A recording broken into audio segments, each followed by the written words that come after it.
Bonjour, bienvenue pour une nouvelle vidéo du cabinet Landau et Associés. La qualité de syndicaliste est-elle à prendre en compte pour apprécier une sanction disciplinaire? Est-ce que, d'une manière générale, une faute disciplinaire peut être commise par un délégué syndical? La réponse est positive. Un fonctionnaire qui est délégué syndical ne perd pas sa qualité de fonctionnaire sous prétexte qu'il est justement délégué syndical et il demeure donc soumis à l'ensemble des obligations professionnelles qui incombent aux fonctionnaires. Est-ce qu'une faute disciplinaire peut être commise par un délégué syndical dans l'exercice de ses fonctions de délégué syndical? La réponse, là encore, est positive. Le fait qu'un fonctionnaire agisse en qualité de délégué syndical, dans le cadre d'une action syndicale, ne l'exonère pas de ses obligations professionnelles. Mais sur ce point, et depuis fort longtemps, jurisprudence constante tient compte de la particularité de la situation. La particularité de la situation tient au fait que la liberté syndicale est une liberté fondamentale, constitutionnellement garantie. Ainsi, le juge va tenir compte de cette spécificité. Ainsi, pour un même fait, un fonctionnaire pourra être considéré comme ayant commis une faute disciplinaire, alors que ce même fonctionnaire qui agit dans le cadre de ses fonctions syndicales pourra être considéré comme n'ayant pas commis de faute disciplinaire. On a des exemples qui sont donnés et qui s'affichent à l'écran. Par exemple, lorsqu'un syndicaliste, par ailleurs fonctionnaire, utilise la messagerie électronique de la collectivité pour un message syndical et ne respecte pas les règles internes à l'administration en la matière. On peut considérer qu'il a commis une faute disciplinaire. On pourrait également prendre l'exemple de la prise de congé de formation syndicale. Le fonctionnaire syndicaliste doit respecter les règles relatives au congé pour formation syndicale. Et en cas de faute, le juge tient-il compte de la qualité de syndicaliste pour apprécier la proportionnalité de la sanction? Oui, le juge tient compte de la qualité de syndicaliste pour apprécier la proportionnalité de la sanction.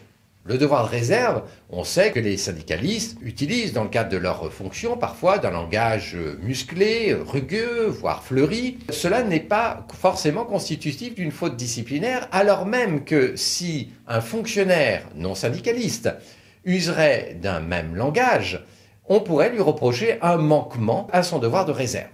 Cela veut dire qu'à partir du moment où la faute est caractérisée, où on considère que ce fonctionnaire syndicaliste a commis une faute, le juge va s'assurer que la sanction qui lui est infligée n'est pas disproportionnée par rapport à cette faute. Et là encore, il y a une différence avec le fonctionnaire non syndicaliste. Un fonctionnaire non syndicaliste qui commettrait la même faute pourrait être sanctionné par une sanction, par exemple, de 15 jours d'exclusion, là où le juge estimerait que si cette même faute était commise par un fonctionnaire syndicaliste, la seule sanction proportionnelle serait par exemple une sanction de 4 jours d'exclusion temporaire.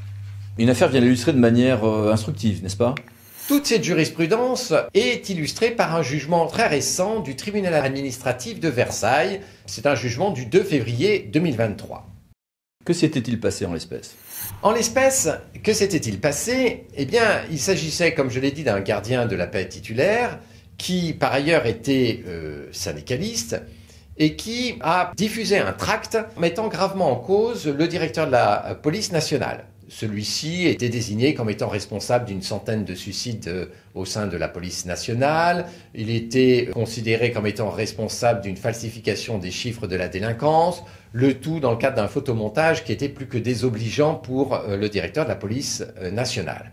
Et puis, non content d'avoir mis en cause avec virulence ce fonctionnaire, le gardien de la paix, par ailleurs syndicaliste, avait également nominativement mis en cause le ministre de l'Intérieur avec des propos peu respectueux.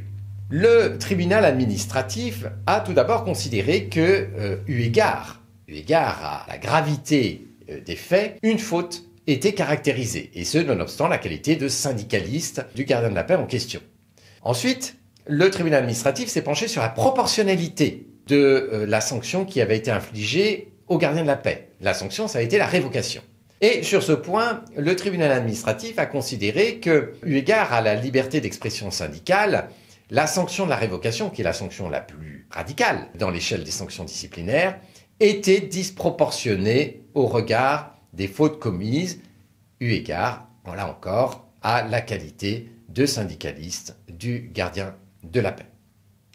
Donc, une appréciation au cas par cas s'impose, avec prudence. Bref, toute cette jurisprudence illustre que l'administration doit faire une appréciation au cas par cas lorsque se trouve en cause un fonctionnaire par ailleurs représentant syndical. Merci, à bientôt pour une nouvelle vidéo du cabinet Landau et Associés.